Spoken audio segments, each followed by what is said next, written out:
En la primavera de 1946, 8 meses después del final de la Segunda Guerra Mundial, Estados Unidos toma una decisión al más alto nivel gubernamental.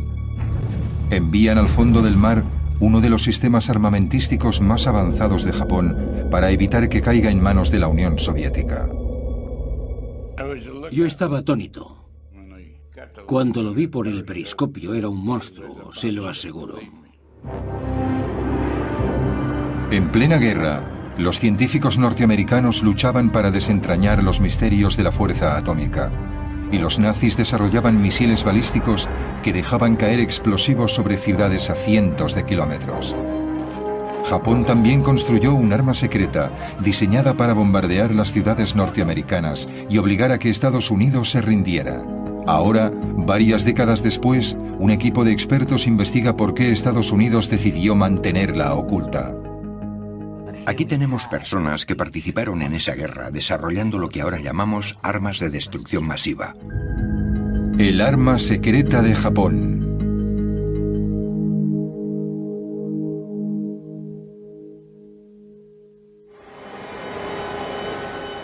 En las cercanías de la isla de Oahu, exploradores submarinistas de la Universidad de Hawái están preparándose para una inmersión maniobrando su submarino de investigación en aguas profundas. Les confirmo posición, 24 grados... Están a unos 800 metros cuando descubren un naufragio de la Segunda Guerra Mundial del que se ha hablado a menudo, pero que nunca se había localizado.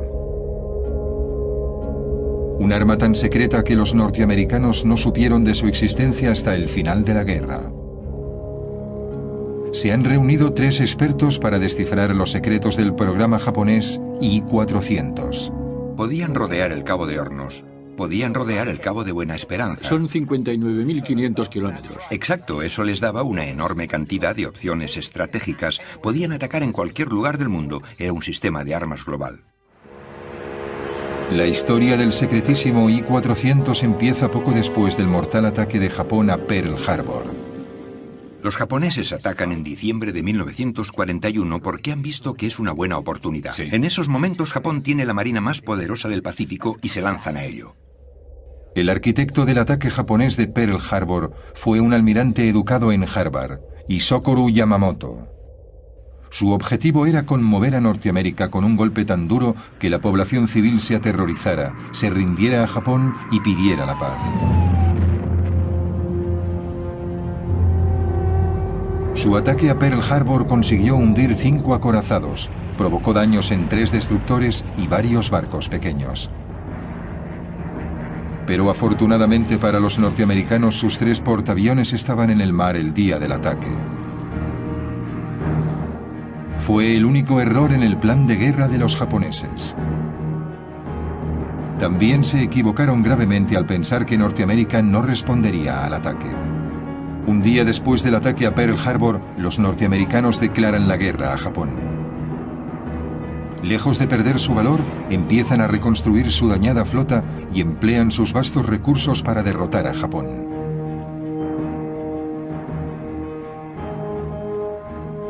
Si Japón quiere obligar a Estados Unidos a negociar, Yamamoto tiene que idear una forma de mantenerlos a la defensiva, desmoralizar a la población civil y hacer que la guerra sea demasiado costosa para que puedan luchar. Y tiene que hacerlo deprisa.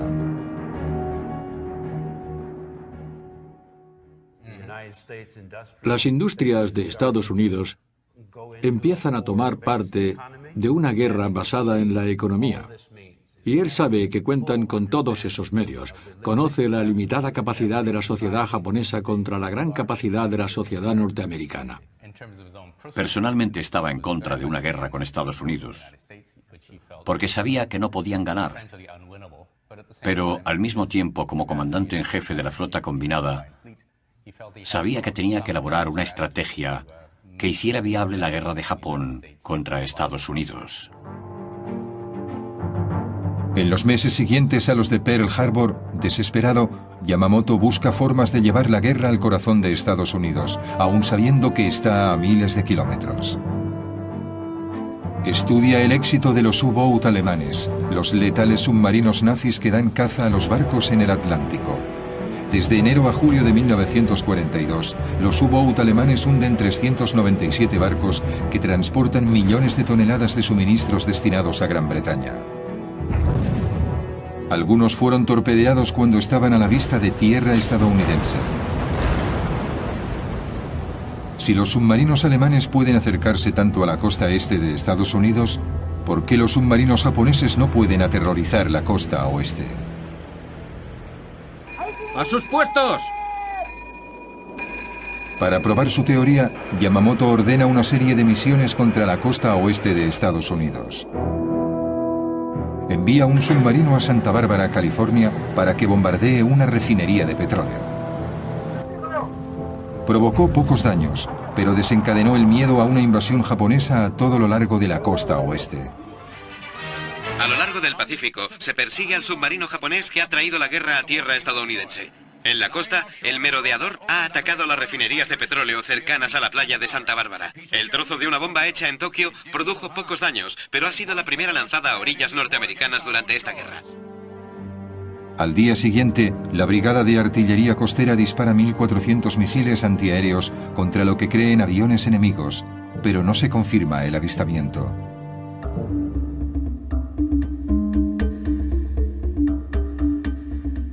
La exagerada reacción lleva a pensar a Yamamoto que una serie de ataques en suelo norteamericano puede tener un profundo impacto y tal vez impulse al pueblo a luchar. Pero para llevar a cabo este plan necesitará mucho más armamento del que puede contener un pequeño submarino. Lo ideal sería un portaaviones con una flotilla de bombarderos, pero Estados Unidos está en alerta máxima y un portaaviones no puede colarse en la costa oeste. Entonces a Yamamoto se le ocurre una idea que reescribirá las reglas de la guerra. Unirá el poder armamentístico de un portaaviones con el sigilo de un submarino y crea la superarma que necesitan los japoneses para cambiar el signo de la guerra.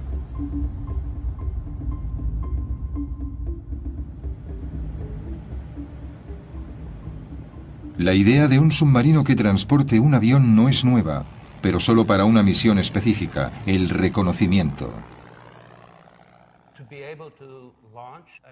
Poder lanzar un avión que vuele en círculos 60 u 80 kilómetros a ambos lados del barco amplía al capitán el conocimiento de muchos kilómetros más allá del horizonte. Pero Yamamoto quiere ver si un submarino que lance un avión puede convertirse en un arma ofensiva, que no solo sea un aparato de reconocimiento. Ordena otra misión de prueba. Esta vez un pequeño avión lanzado desde un submarino bombardea Oregón esperando el inicio del fuego enemigo. El ataque resulta fallido, pero la misión convence a Yamamoto de que un submarino puede pasar entre las defensas costeras y atacar a la inadvertida población civil. Si un solo avión lanzado desde un submarino puede sembrar el pánico, tal vez una flota pueda aterrorizar y humillar a Norteamérica. Poder llegar a su destino y lanzar un ataque por aire sin ser descubiertos daría a los japoneses una ventaja que ninguna otra marina, ninguna otra fuerza tenía durante la guerra. Yamamoto ordena a sus ingenieros que diseñen una flota de portaaviones submarinos que puedan cruzar el Pacífico sin ser detectados, desde donde lanzarán un escuadrón de bombarderos de alta tecnología que atacarán las ciudades de la costa oeste para desaparecer después sin dejar rastro, como los U-Boat germanos.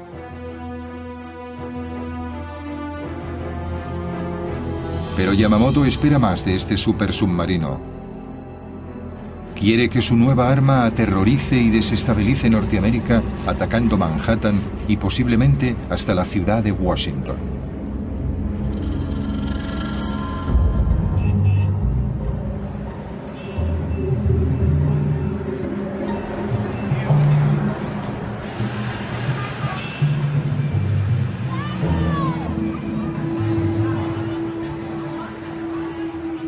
Yamamoto llama a este nuevo submarino sin precedentes I-400 y lo declara alto secreto.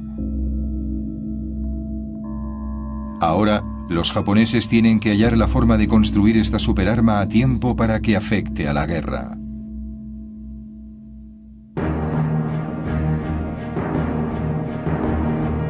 Mientras los japoneses trabajan en su plan maestro, Estados Unidos acelera los trabajos para un arma secreta propia, cuyo nombre en código es Proyecto Manhattan. La bomba atómica. Robert Oppenheimer, profesor de física de la Universidad de California, está al frente de las investigaciones. Oppenheimer reúne a los mejores ingenieros y físicos de la nación para resolver el enorme desafío técnico que supone dividir el átomo y crear un arma de destrucción masiva.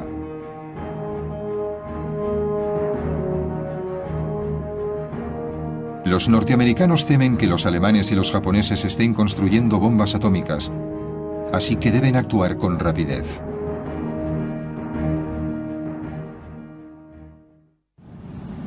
El submarino estándar de la época tiene forma de cigarro, con un casco cilíndrico de unos 100 metros de largo. Entonces nadie sabía si un submarino convencional podía soportar un pesado hangar y 3 aeroplanos en la cubierta. Cuando montemos esas piezas, tendremos la maqueta de un submarino que tiene las medidas a escala de un submarino 10 veces más largo que ancho. El doctor Harold Vincent, ingeniero oceánico de la Universidad de Rhode Island, construye un hangar a escala de la maqueta del submarino para ver qué ocurre.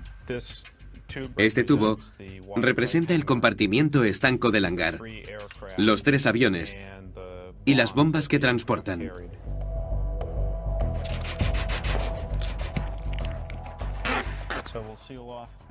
Sellaremos el extremo del hangar por aquí y veamos qué sucede cuando lo sumergimos. Vale. Se da la vuelta por el peso que lleva encima. Se da la vuelta y se hunde. Por lo tanto, tuvieron que idear otro método para transportar bajo el agua un hangar tan pesado con todos los aviones.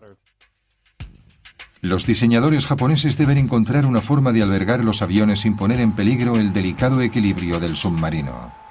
Se necesita un hangar muy grande que empiece aquí a lo largo de la superestructura y que termine aquí. Hay que trasladar aquí el área de navegación, a un lado del barco y en la parte de arriba, que es mucho más amplia. Aquí están los grandes aviones y como no es suficientemente grande se necesita una cubierta de vuelo mucho más larga y por lo tanto un submarino mucho más grande. Esto es una transformación de todo el concepto del submarino. La guerra en el Pacífico no va como esperaban. Yamamoto ataca la flota norteamericana en Midway, una base clave en el Pacífico. Su objetivo es hundir los portaaviones que no estaban en Pearl Harbor. Si lo consigue, cree que puede asegurarse el dominio en el Pacífico. Durante 3 días de duros enfrentamientos, los bombarderos norteamericanos hunden los 4 portaaviones de Yamamoto. Es una derrota devastadora para Japón. Con la flota de portaaviones diezmada, la necesidad de un arma escurridiza que pueda transportar aviones sin ser detectada es crítica. Pero primero debe resolver el desafío técnico de construir un submarino que no zozobre. Pásalo alrededor y veamos qué ocurre. Y dan con una solución innovadora. Vamos a intentarlo con este diseño de casco doble.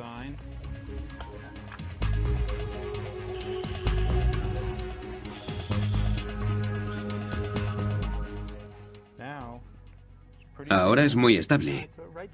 Se mantiene y no se da la vuelta. 2 cilindros, uno junto al otro, como una escopeta de 2 cañones. Con el mayor problema resuelto, los japoneses pueden por fin empezar a construir su nueva y monstruosa arma y seguir en la guerra. La construcción de los submarinos gigantescos empieza en enero de 1943. El nuevo reto para Yamamoto será utilizar su nueva superarma de la forma más efectiva que sea posible. Por la grave escasez de acero y mano de obra en Japón, solo podrá encargar 18 unidades. Cada submarino transportará 3 bombarderos cargados con una sola bomba, lo que supone como máximo 54 bombas por misión, un armamento muy limitado. En una sola noche, los bombarderos nazis lanzaron sobre Londres 1.400 bombas altamente explosivas. El ataque duró 57 noches, pero aún así, los británicos no se rindieron. El almirante se da cuenta de que sus 54 bombas sirven para provocar daños importantes en las ciudades, pero no para minar la moral de la población. Por eso empieza a considerar otras opciones. Los japoneses buscaban desesperadamente cualquier medio de infligir más sufrimiento a Estados Unidos. Y en un esfuerzo por evitar el avance o provocar una negociación de paz, pensaron en utilizar gérmenes contra las ciudades norteamericanas. Se discutió y era obvio que la forma de liberarlos era mediante un avión lanzado desde un submarino. Para optimizar la efectividad de esta pequeña flota, los japoneses buscan un tipo diferente de bomba, algo que pueda matar miles de personas en un solo ataque para rendir a Norteamérica.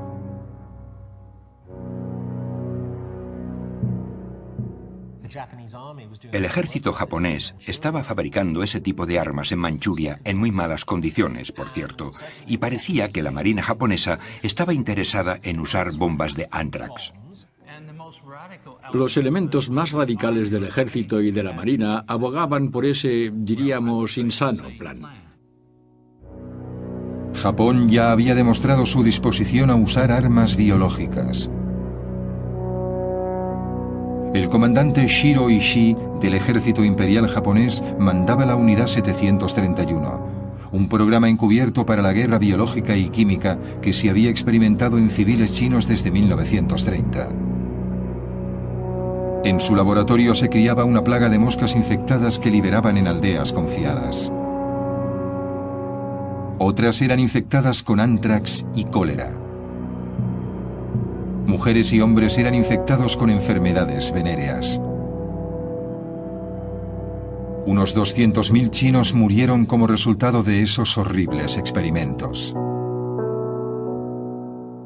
Algunos líderes militares japoneses protestaron por el uso de armas biológicas por razones humanitarias, pero sin duda, un arma de destrucción masiva lanzada en una ciudad de Estados Unidos causaría una gran cantidad de bajas y sería mucho más efectiva para sembrar el terror entre la población norteamericana que una bomba convencional.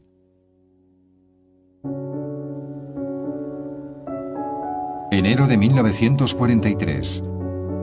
Mientras se está construyendo el primer I-400, la Marina también está construyendo un bombardero secreto que será transportado en un hangar estanco en la cubierta del submarino. El nuevo bombardero se llama Seiran, que significa tormenta en un hermoso día. Como su nombre indica, el avión aparecía de repente, como la niebla, transportado por un submarino que ascendería a la superficie cuando estuviera cerca del objetivo, moviéndose como un ninja. Por eso le llamaron Seiran. Es un nombre muy poético. El teniente Atsushi Asamura es el último piloto de élite superviviente del escuadrón Seiran. En una ceremonia sintoísta anual, tiene la oportunidad de honrar a sus camaradas desaparecidos. Recuerda la emoción de formar parte del proyecto secreto. Nos sorprendimos mucho cuando vimos el Seiran por primera vez. Pensé, ¿este avión se puede llevar en un submarino? Creo que pocas personas sabían del Seiran, incluso en la Marina japonesa. Las pruebas y los experimentos se hacían muy secretamente. El recién diseñado Seiran será una importante incorporación al arsenal aéreo japonés. Con una bomba de 800 kilos y un motor de 1.400 caballos, alcanza una velocidad máxima de casi 500 kilómetros por hora. Pero los diseñadores del avión japonés se enfrentan a otro reto. Aunque el I-400 es más ancho que cualquier otro submarino de la época, el hangar montado en la cubierta solo tiene un diámetro de 3,5 metros. Este es el hangar del I-400, en el que tiene que caber este avión. Y aquí tenemos una vista frontal del Seirán. A la misma escala. A la misma escala. Vaya. El fuselaje cabe aquí, pero las alas y la cola no caben. Es evidente. Para solucionarlo, los japoneses diseñan unas alas parecidas a las del Grumman Hellcat, el caza más potente de la flota estadounidense transportado en portaaviones. Para minimizar el tamaño de los aviones y almacenarlos bajo las cubiertas, las alas de los Hellcat giran 90 grados y se doblan sobre el fuselaje. Los diseñadores del Seirán llevan la idea un paso más allá. La cola y los estabilizadores horizontales se doblan para reducir la altura. Haciendo todo eso cabe perfectamente. Precisamente. Es impresionante. Pero a los diseñadores japoneses les queda otro problema por resolver. Una vez el submarino llega a su destino, cada uno de los motores del Seirán tardan 20 minutos en calentarse antes del lanzamiento. Encender los motores en el hangar mientras el submarino está sumergido expondría a la tripulación a los letales humos del monóxido de carbono. Pero calentar los motores con el submarino en la superficie los expone a los radares y los ataques aéreos. Si los japoneses no encuentran una solución, su submarino portaaviones morirá en el agua. En un pequeño aeropuerto de Connecticut, Craig McBurney investiga los retos que presentaban los motores de alto rendimiento de los cazas durante la Segunda Guerra Mundial. Este es su proyecto, un extraño motor de 28 cilindros de un Corsair con base en un submarino de guerra de Estados Unidos. Es más grande que el motor del Seirán, pero comparten el mismo problema. Voy a ponerlo en marcha. En marcha. Va muy despacio. Apágalo. A veces el motor ni siquiera se pone en marcha. No me gusta el sonido que tiene. Lo intentan otra vez y el motor toma velocidad, pero necesita 20 minutos para calentarse totalmente. Para la tripulación japonesa del I-400, este tiempo de espera puede suponer un desastre. Ya veis lo espeso que es el aceite, y se debe a que no se ha calentado. Ya sabéis lo justas que son las tolerancias en el interior del motor de un avión, y hay una significativa diferencia si se bombea el aceite espeso y pesado a través del motor. Depende de la viscosidad del aceite frío del motor. Pero, ¿y si se precalienta el aceite? Este es el mismo aceite que se ha calentado en el precalentador. Es casi como agua. Hay una gran diferencia. Los ingenieros navales japoneses hallan una inteligente solución, un depósito aparte para calentar el aceite del motor. El aceite caliente está siempre a punto para bombearlo a los cilindros y las válvulas. Es la misma tecnología que McBurney usa en el motor del Corsair. Dentro de este contenedor tenemos el depósito principal de aceite que alimenta el motor. Y también hemos instalado un depósito con un calentador. ¿Encendido? ¡En marcha! Así se pone en marcha inmediatamente. ¡Perfecto!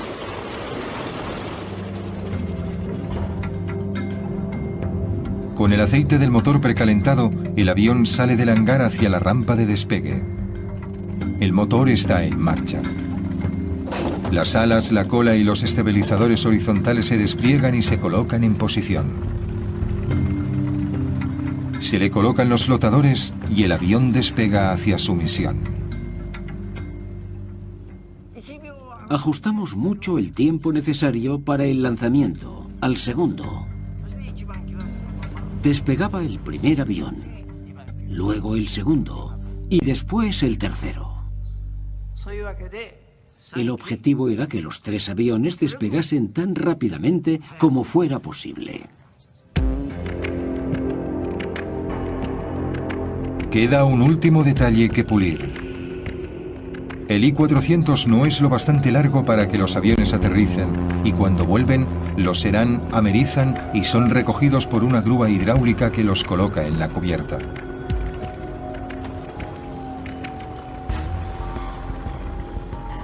Resueltos los problemas de ingeniería, parece que el programa I-400 marcha a toda vela. Pero en abril de 1943, la Marina japonesa sufre una devastadora pérdida. El objetivo de Estados Unidos es matar al almirante Yamamoto. Su avión es derribado en las Islas Salomón.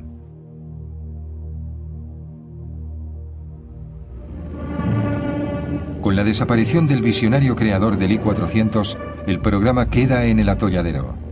El pedido de 18 submarinos se rebaja a solo 9 unidades.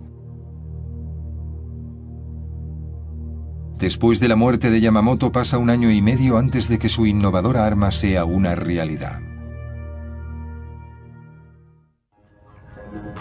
Diciembre de 1944. Por fin se termina el primer I-400. Unos meses después está listo otro submarino. Los grandes submarinos transportan 3 hidroaviones bombarderos en un hangar de 31 metros de largo. Una catapulta de aire comprimido lanza los aviones, incluso en mares embravecidos.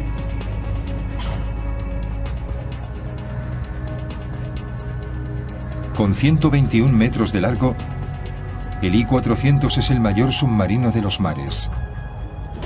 Además, va fuertemente armado. En la cubierta de popa lleva un cañón de 140 milímetros, uno de los más grandes montados en un submarino. 4 cañones antiaéreos defienden el enorme barco de los ataques por aire. Y está armado con 8 tubos de torpedos situados en la proa. El hombre designado para liderar el programa I-400 es Tatsunosuke Arizumi. Estaba al mando del ataque submarino a Pearl Harbor. La tripulación ha sido escogida entre lo mejor de la Marina y es bien tratada. La moral de los hombres es alta, pero el alto mando japonés conoce la realidad. Estados Unidos domina en el Pacífico y Japón tiene que contraatacar con dureza. En marzo de 1945, el vicealmirante Jisaburo Osawa considera la idea de utilizarlos a Irán para liberar armas biológicas en la costa oeste de Estados Unidos. Pero un mes después prevalece la sensatez. El general Yoshihiro Umezu, del ejército imperial, califica la guerra biológica de crimen contra la humanidad. Los japoneses buscan un objetivo diferente para su secretísimo I-400.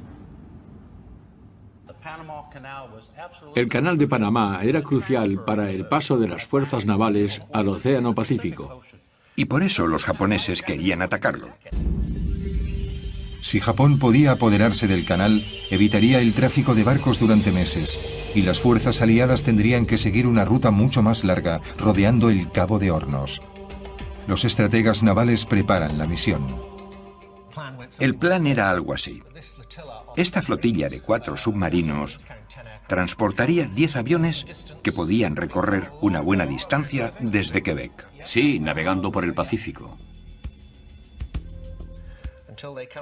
Unos 13.000 kilómetros hasta llegar al punto de lanzamiento, en el Ecuador, más o menos por ahí. Luego emergerían y lanzarían sus 6 aviones lo más deprisa que pudiesen. Y para sorprender totalmente al enemigo, llegarían de distintas direcciones. Volarían sobre Colombia, girarían bruscamente y de repente, y luego, tal vez, descenderían a un nivel bajo, enfilarían el canal y atacarían por el extremo norte a estas compuertas. La misión sería extremadamente peligrosa para la flota y la tripulación de los I-400. Los submarinos tenían que hacer el viaje hasta el Canal de Panamá por aguas enemigas. En el verano de 1945, el Pacífico era un lago norteamericano y eso suponía que era relativamente difícil que cualquier barco enemigo entrara en el área del Canal de Panamá. Aunque los submarinos llegaran sanos y salvos a su destino, las esclusas del Canal de Panamá estaban muy vigiladas y armadas con cañones antiaéreos. Una opción era bombardear desde una gran altitud, pero eso presentaba otros problemas. Las esclusas y los muros eran estructuras de hormigón reforzado con acero de 2 o 2,5 metros de espesor. Desde 4.000 metros de altura apenas habrían visto el canal. Las posibilidades de acertar un blanco como ese eran muy pocas. Con solo 6 aviones con una bomba cada uno no había margen de error. Se les ocurrió un plan radical para asegurar el éxito del ataque. En aquellos momentos, las misiones aéreas japonesas eran llevadas a cabo por los kamikaze, misiones solo de ida, y el plan era hacer lo mismo aquí. Dada la escasez de recursos en la época, Japón no tenía más alternativa que los kamikaze.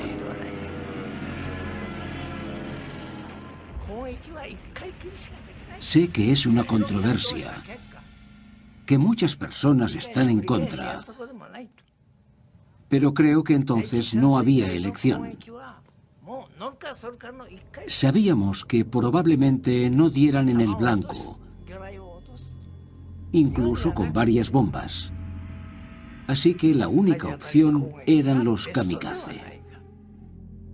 Mientras la tripulación del I-400 se entrena para su misión en el Canal de Panamá, el proyecto Manhattan también se prepara para la suya. Un comité ha hecho una lista de posibles blancos para su bomba atómica. Hiroshima es una de las 5 ciudades recomendadas. Mientras cada país se esfuerza por contar con su arma secreta en la guerra, las fuerzas aliadas invaden la isla de Okinawa, a 1.500 kilómetros de Tokio. Una brutal lucha de 82 días acaba con la vida de 100.000 soldados japoneses y se destruyen miles de aviones y barcos de guerra. Parece inevitable que los norteamericanos invadan Japón y el vicealmirante Osawa vuelve a cambiar la misión de los I-400. El nuevo objetivo es el atolón de Ulithi. La enorme flota estadounidense lo utiliza como plataforma para la invasión de Japón. Ulithi era la base ideal para las unidades que atacaron Okinawa y tal vez para las que serían enviadas a la confrontación final en tierra. Seguramente desde allí también se enviaban los suministros. En la foto se veían varios portaaviones norteamericanos. El cuartel general nos ordenó atacar a todos los que pudiésemos. El plan es para los 2 supersubmarinos, el I-400 y su gemelo, el I-401, y 2 submarinos más pequeños, que salen desde Japón por separado. Luego se encontrarán en un lugar predeterminado. Antes del amanecer del 17 de agosto, Seise e Irán se lanzarán en un ataque kamikaze. Para aumentar las posibilidades de éxito, Arizumi ordena a la tripulación que enmascaren los bombarderos con distintivos norteamericanos, violando flagrantemente las reglas comunes de guerra. Los propios pilotos pusieron objeciones a pintar los aviones con los colores norteamericanos. Pensaban que era deshonroso, estaban dispuestos a morir y sabían que no regresarían.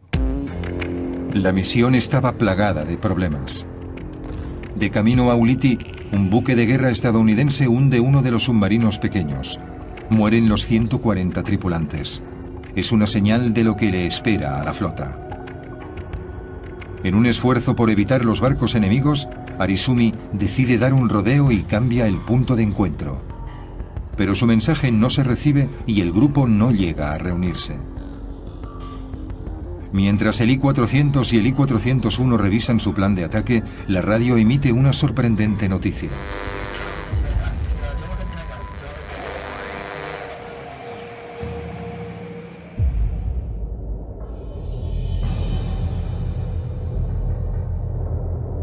Estados Unidos ha derrotado a Japón con su arma secreta. El 6 de agosto, una bomba atómica aniquila la ciudad de Hiroshima y mata a unas 80.000 personas. El 9 de agosto, una segunda bomba cae sobre Nagasaki. Provoca 40.000 muertes y deja la ciudad en ruinas. 6 días después, el 15 de agosto, Japón se rinde a Estados Unidos.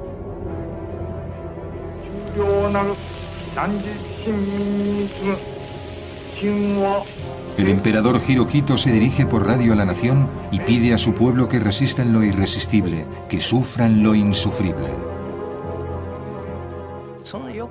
El día siguiente, el 16, recibimos un telegrama ordenándonos el cese del fuego.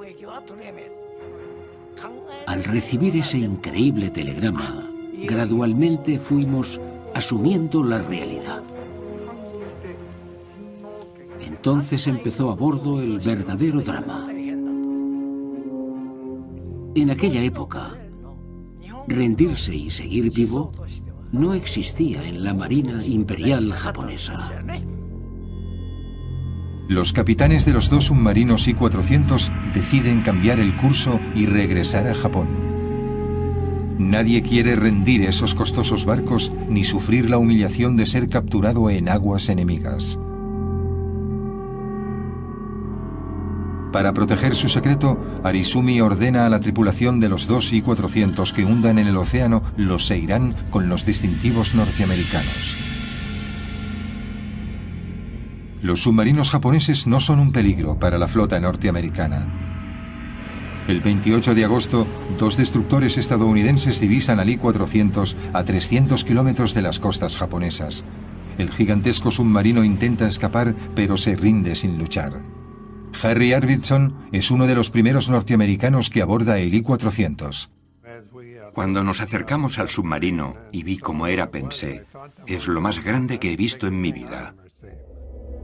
Luego, el 29 de agosto, un submarino norteamericano, el USS Segundo, avista el I-401. Carlo Carlucci era furriel del submarino norteamericano.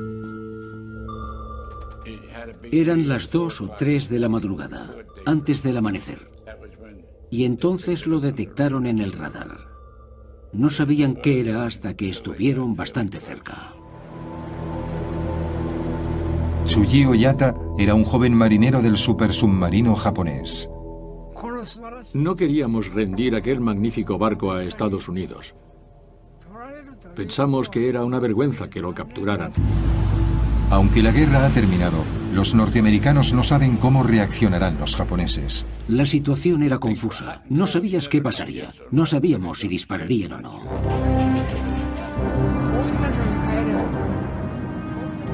Nos dirigíamos a Japón, pero decidimos evitar que los norteamericanos se apoderaran del submarino y hablamos de hundirlo cerca de la costa. Antes de que los japoneses pudieran llevar a cabo su plan, fallaron los motores del submarino.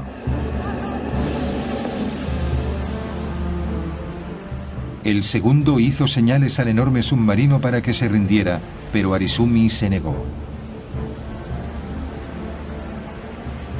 Pasaron varias tensas horas con las armas del Segundo apuntando al I-401. Muneo Bando recuerda la captura.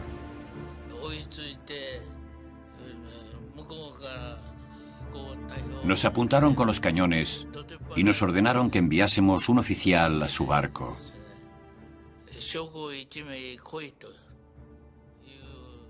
Dijimos, ¿qué quieren? ¿Que enviemos a alguien? Envíennos a alguien.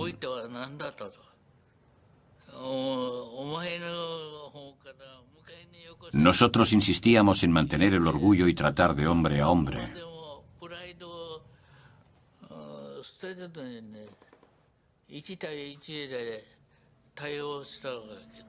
Bando habla algo de inglés y lo envían a negociar con los norteamericanos.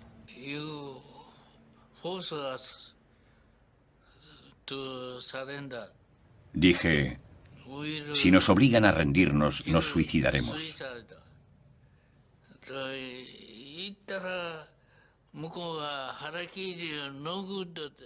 Me contestaron, el harakiri no es bueno.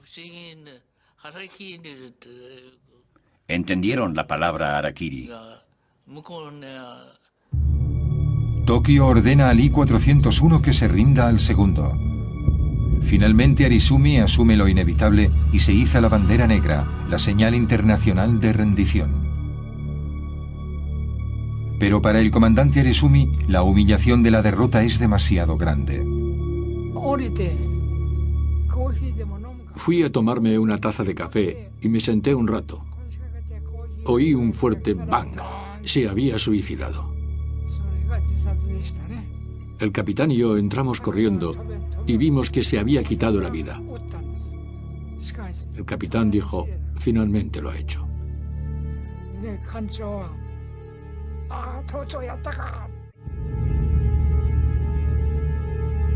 Toda la tripulación japonesa es hecha prisionera. Marineros, pilotos y personal auxiliar. Oficiales submarinistas norteamericanos toman el control del gigantesco submarino. Enseguida se percatan de que están en un barco que no tiene nada que ver con los que han visto hasta ahora. Uno de los primeros norteamericanos que abordan el I-401 es un joven marinero llamado Paul Whitmer. Inmediatamente descubre el inusual doble casco del diseño. Entramos en la sala de máquinas y había una puerta a una sala contigua. ¿Qué demonios es esto? Echamos un vistazo y vimos que había otro juego de motores. Había dos salas de máquinas, a babor y a estribor. Descubrimos que tenía dos cascos. Era como dos submarinos, uno al lado del otro. La tripulación japonesa permanece a bordo y solo hay 6 norteamericanos al mando. Yo llevaba una 45, todos llevábamos una 45 y una buena cantidad de balas en el bolsillo de mi chaqueta. Si hubiera tenido que usarlas, habría disparado. Había mucha tensión. Nadie confiaba en nadie. No sabíamos qué esperar. Podrían habernos reducido porque nos superaban en número y si hubieran decidido hundir el barco no habríamos podido evitarlo. Los norteamericanos dejan las escotillas abiertas para evitar que los japoneses sumerjan el submarino y arrastren con ellos al fondo a los marineros estadounidenses. Con el paso de las horas se relaja la tensión entre los antiguos enemigos.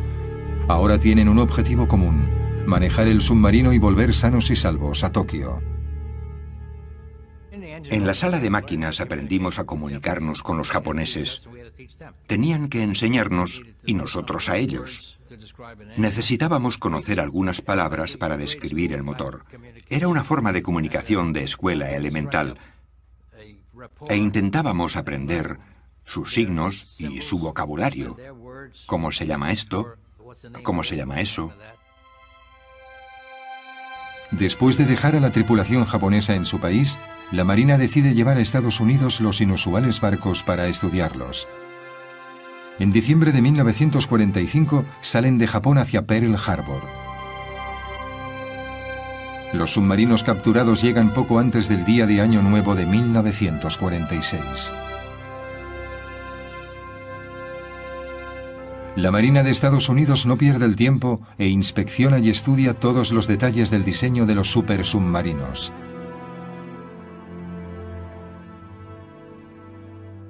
Pero en la primavera de 1946 se hace patente una nueva situación y los I-400 vuelven a ser secretos. Esta vez Estados Unidos los oculta a la Unión Soviética.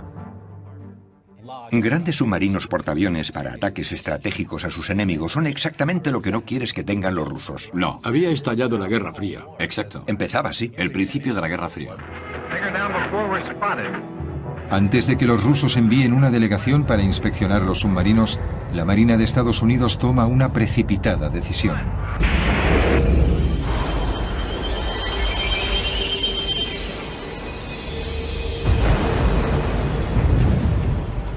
El 31 de mayo de 1946 hunden el I-401 en las costas de Pearl Harbor. 2 días después, el I-400 se reúne con él en el fondo del mar, y con ellos van los secretos de la ingeniería japonesa de la Segunda Guerra Mundial. Nadie conocerá todo su potencial.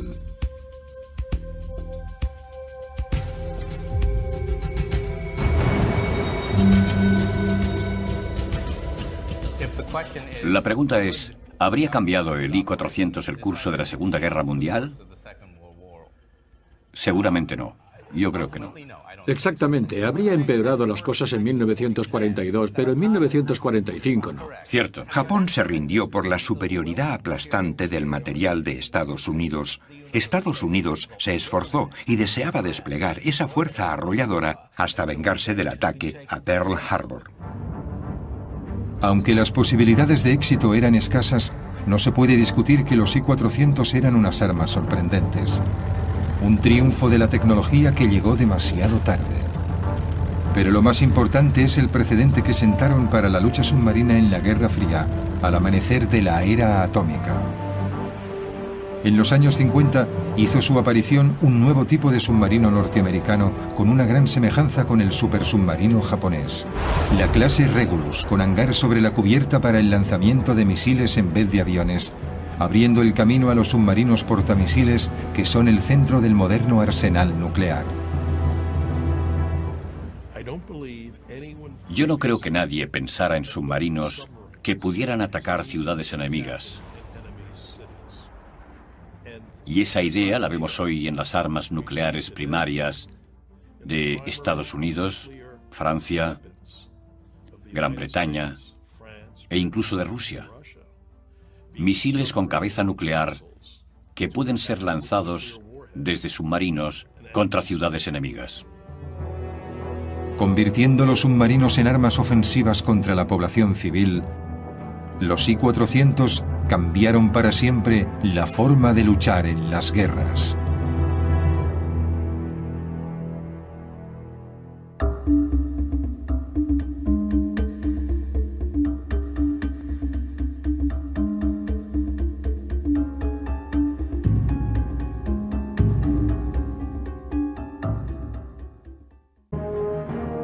Los norteamericanos temen que los alemanes y los japoneses estén construyendo bombas atómicas, así que deben actuar con rapidez.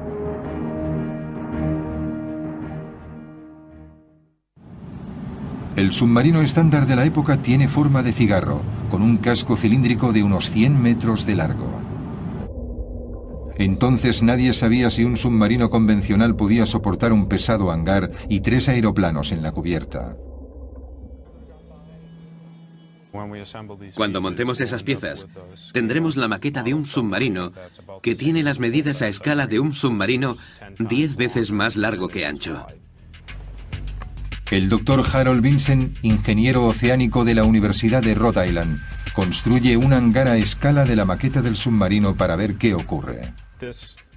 Este tubo representa el compartimiento estanco del hangar, los 3 aviones y las bombas que transportan.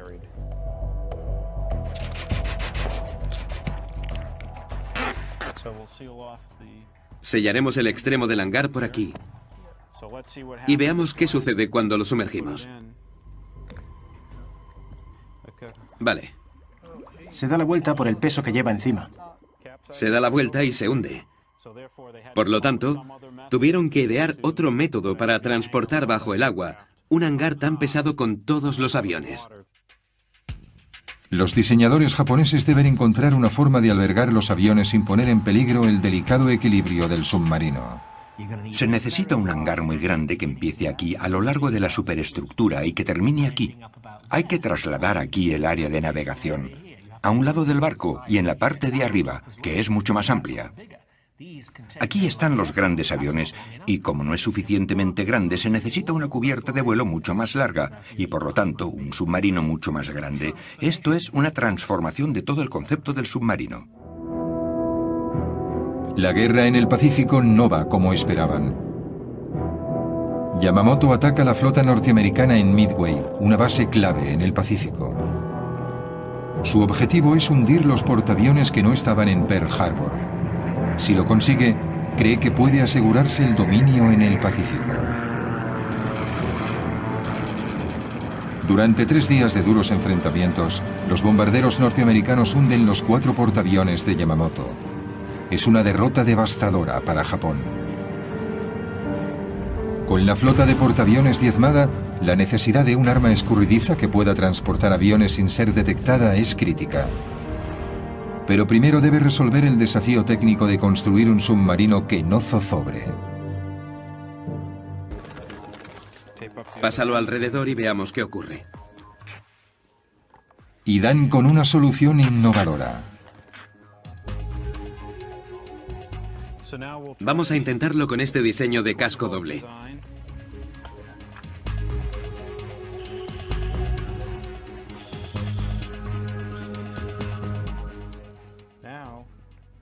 Ahora es muy estable. Se mantiene y no se da la vuelta. 2 cilindros, uno junto al otro, como una escopeta de 2 cañones. Sus vastos recursos para derrotar a Japón.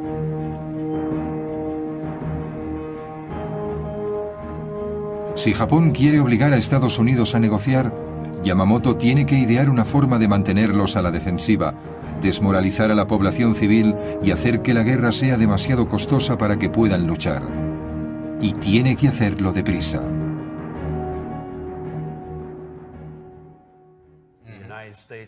Las industrias de Estados Unidos empiezan a tomar parte de una guerra basada en la economía.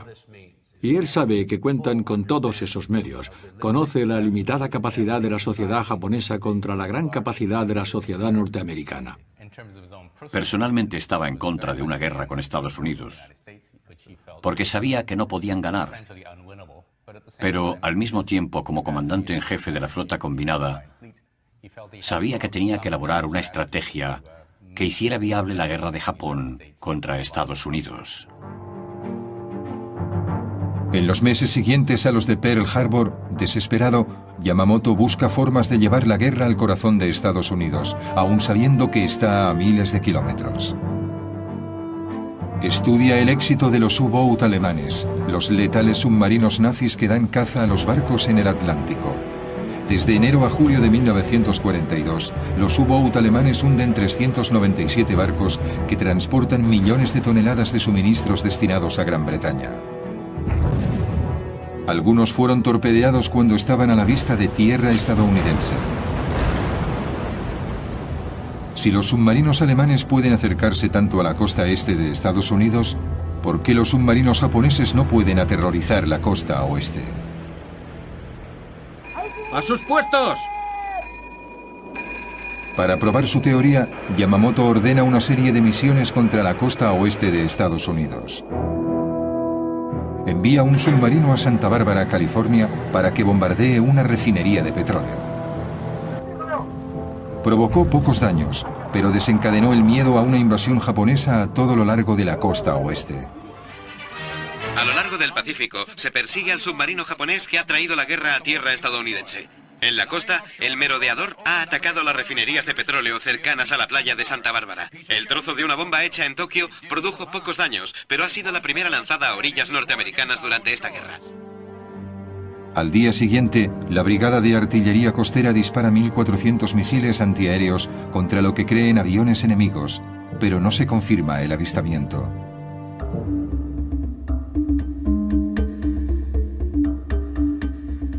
La exagerada reacción lleva a pensar a Yamamoto que una serie de ataques en suelo norteamericano puede tener un profundo impacto y tal vez impulse al pueblo a luchar. Pero para llevar a cabo este plan necesitará mucho más armamento del que puede contener un pequeño submarino. Lo ideal sería un portaaviones con una flotilla de bombarderos, pero Estados Unidos está en alerta máxima y un portaaviones no puede colarse en la costa oeste. Entonces a Yamamoto se le ocurre una idea que reescribirá las reglas de la guerra. Unirá el poder. Con el mayor problema resuelto, los japoneses pueden por fin empezar a construir su nueva y monstruosa arma y seguir en la guerra. La construcción de los submarinos gigantescos empieza en enero de 1943. El nuevo reto para Yamamoto será utilizar su nueva superarma de la forma más efectiva que sea posible. Por la grave escasez de acero y mano de obra en Japón, solo podrá encargar 18 unidades. Cada submarino transportará 3 bombarderos cargados con una sola bomba, lo que supone como máximo 54 bombas por misión, un armamento muy limitado. En una sola noche, los bombarderos nazis lanzaron sobre Londres 1.400 bombas altamente explosivas. El ataque duró 57 noches, pero aún así, los británicos no se rindieron. El almirante se da cuenta de que sus 54 bombas sirven para provocar daños importantes en las ciudades, pero no para minar la moral de la población. Por eso empieza a considerar otras opciones.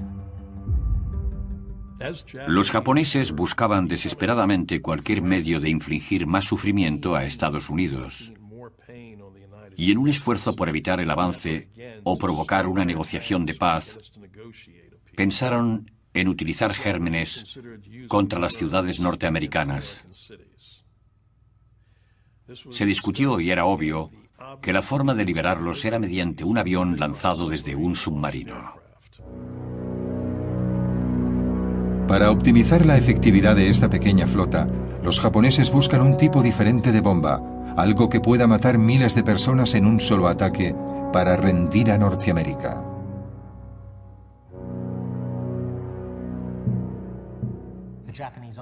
El ejército japonés estaba fabricando ese tipo de armas en Manchuria en muy malas condiciones, por cierto, y parecía que la marina japonesa estaba interesada en usar bombas de Anthrax. Los elementos más radicales del ejército y de la marina abogaban por ese, diríamos, insano plan. Japón ya había demostrado su disposición a usar armas biológicas. El comandante Shiro Ishii del ejército imperial japonés mandaba la unidad 731, un programa encubierto para la guerra biológica y química que se había experimentado en civiles chinos desde 1930. En su laboratorio se criaba una plaga de moscas infectadas que liberaban en aldeas confiadas. Otras eran infectadas con anthrax y cólera. Mujeres y hombres eran infectados con enfermedades venéreas.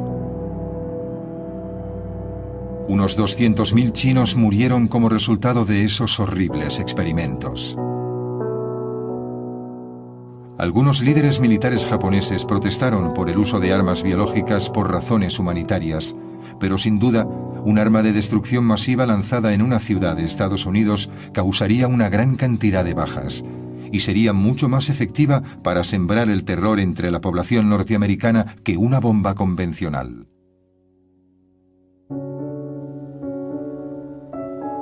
Enero de 1943. En la primavera de 1946, 8 meses después del final de la Segunda Guerra Mundial, Estados Unidos toma una decisión al más alto nivel gubernamental. Envían al fondo del mar uno de los sistemas armamentísticos más avanzados de Japón para evitar que caiga en manos de la Unión Soviética. Yo estaba atónito. Cuando lo vi por el periscopio era un monstruo, se lo aseguro.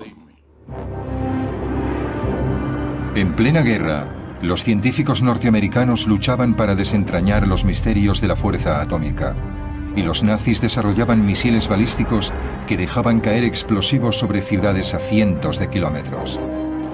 Japón también construyó un arma secreta diseñada para bombardear las ciudades norteamericanas y obligar a que Estados Unidos se rindiera.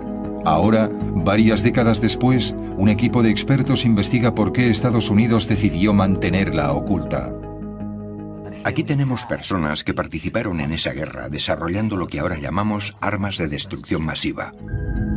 El arma secreta de Japón.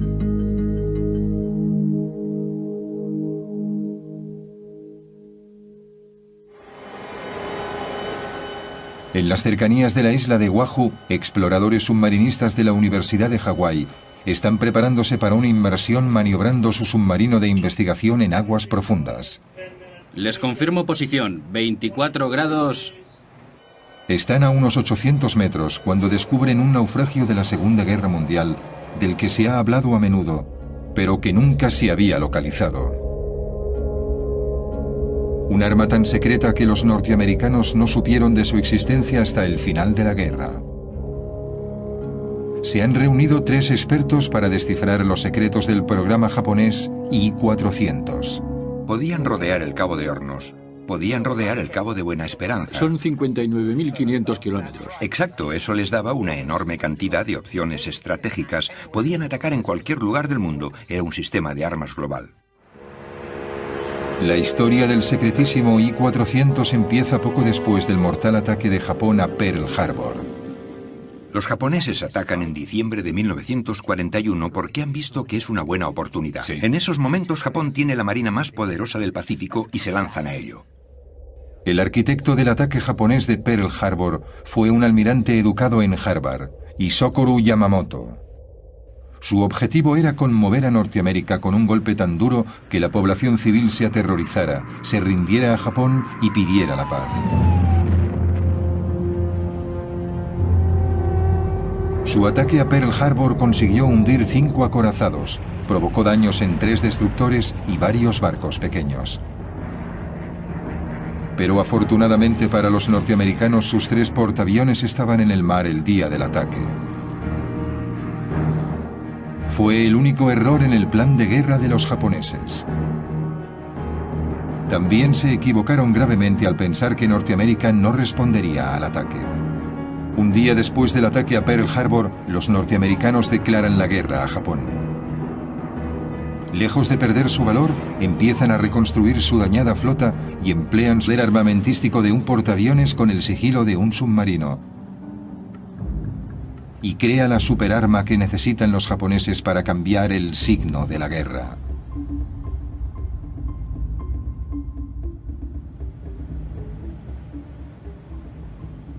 La idea de un submarino que transporte un avión no es nueva, pero solo para una misión específica, el reconocimiento. Poder lanzar un avión que vuele en círculos 60 u 80 kilómetros a ambos lados del barco amplía al capitán el conocimiento de muchos kilómetros más allá del horizonte. Pero Yamamoto quiere ver si un submarino que lance un avión puede convertirse en un arma ofensiva, que no solo sea un aparato de reconocimiento. Ordena otra misión de prueba. Esta vez un pequeño avión lanzado desde un submarino bombardea Oregón esperando el inicio del fuego enemigo. El ataque resulta fallido, pero la misión convence a Yamamoto de que un submarino puede pasar entre las defensas costeras y atacar a la inadvertida población civil. Si un solo avión lanzado desde un submarino puede sembrar el pánico, tal vez una flota pueda aterrorizar y humillar a Norteamérica. Poder llegar a su destino y lanzar un ataque por aire sin ser descubiertos daría a los japoneses una ventaja que ninguna otra marina, ninguna otra fuerza tenía durante la guerra. Yamamoto ordena a sus ingenieros que diseñen una flota de portaaviones submarinos que puedan cruzar el Pacífico sin ser detectados, desde donde lanzarán un escuadrón de bombarderos de alta tecnología que atacarán las ciudades de la costa oeste para desaparecer después sin dejar rastro, como los U-Boat germanos.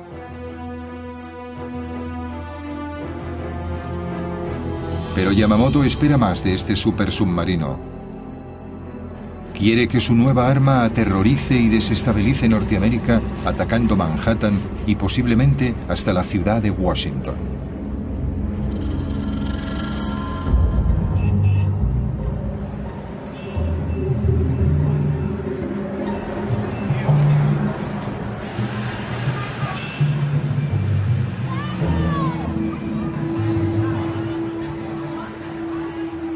Yamamoto llama a este nuevo submarino sin precedentes I-400 y lo declara alto secreto. Ahora, los japoneses tienen que hallar la forma de construir esta superarma a tiempo para que afecte a la guerra.